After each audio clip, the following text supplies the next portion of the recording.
Okey, Assalamualaikum dan salam sejahtera. Ini hari kita ada sebuah Azia. Kereta ni kita dipahamkan kereta ni memang jalan Grab lah. Jalan Grab. Owner pun bagi tahu kita kereta pun bawa customer dah bunyi sana sini dah. Bila laju sikit kereta jadi melayang. Customer pun dah komplain kat dia lah.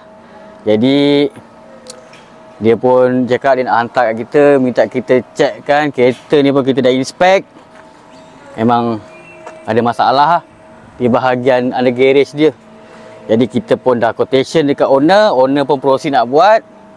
Jadi kita pun terus on progress. Inilah barang-barang dia yang kita tukar untuk kereta Azia. Kita tengok satu persatu lah dia punya part. Okay, ini adalah absorber belakang dia. Tengok ni, minyak. Dah berminyak. Maksudnya bila minyak dia dah leaking. Tengok saya tekan. Dia naik tapi naik macam ni lah. Lepas tu bila kita tekan, dia kosong. Maksudnya absorber ni dia dah kong. Pula adalah absorber bahagian depan. Pun sama juga. Bila kita tekan macam ni, dia dah turun. Dia dah lembut. Nampak tu? Dah tak nak naik dah. Orang cakap apa? Memang dah kong lah dia. Tekan, kosong.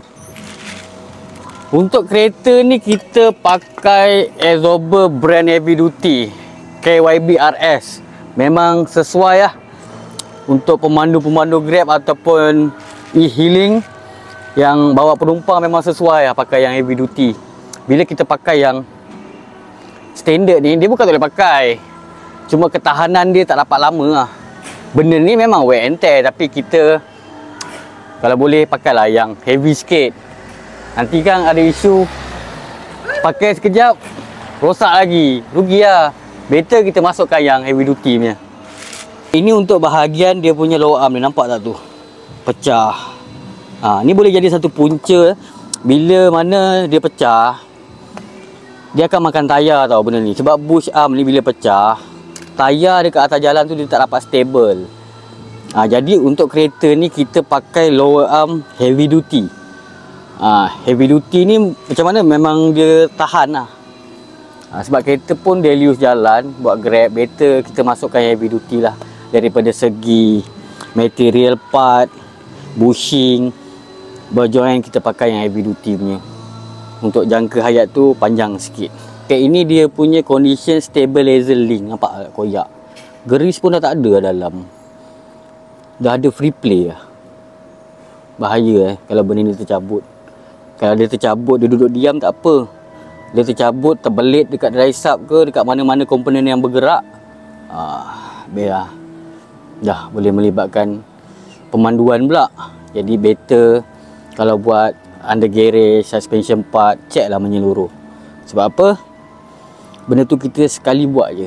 Kalau macam gini, kita dah buat, kita checking, mana yang rosak, kita bagi tahu owner dulu. Owner setuju, baru kita buat. Okey, ini adalah absorber mounting. Tengok saya tekan je, dia dah naik. Bayangkan dia duduk dalam kereta. Rasanya kalau bila kita turun, bush ni lagi naik. Untuk model Pro 2 ni, kancil, kelisa, kenari, Azia yang sewaktu dengan dia, memang kalau tukarnya absorber mounting, saya akan masuk pada absorber mounting Alza. Sebab saya tak guna yang macam gini. Sebab apa? Ketahanan dia tu tak sama macam absorber mounting Alza. Sebab absorber mounting Alza dia jalan bearing. Kalau absorber mounting yang ori kereta ni, dia jalan bush. Nanti pakai tak lama sekejap ni macam ni lah. Pak udah merekah tu. Nanti kan oi jam bunyi kalau macam tu. Ini adalah bush trailing arm belakang. Kalau kita tengok dia punya condition dia ni dah merekah. Yang keduanya ada kesan terpiat. Yalah, kereta bawa orang, kereta pun dah lebih 5 tahun. Jadi memang dah sampai masa lah untuk kita tukar dia. Kalau kita buat depan, check lah sekali belah belakang. Kadang-kadang bush ni pun sama. Puas tukar absorber 3-4 kali, rupanya bush ni yang bunyi. Tu saya cakap kalau buat under garage, check lah menyeluruh. Sebab benda ni sekali jalan. Yang penting owner proceed, baru kita buat. Jadi itu saja untuk perkongsian saya hari ni. Kereta pun kita dah running, dah bawa. Alhamdulillah, kereta pun senyap. Kita dah cuba bawa 2-3 orang letak belakang, tak ada bunyi, tak ada jejak. Kereta pun kita dah boleh delivery kat customer. Itu saja untuk perkongsian saya hari ini. Assalamualaikum.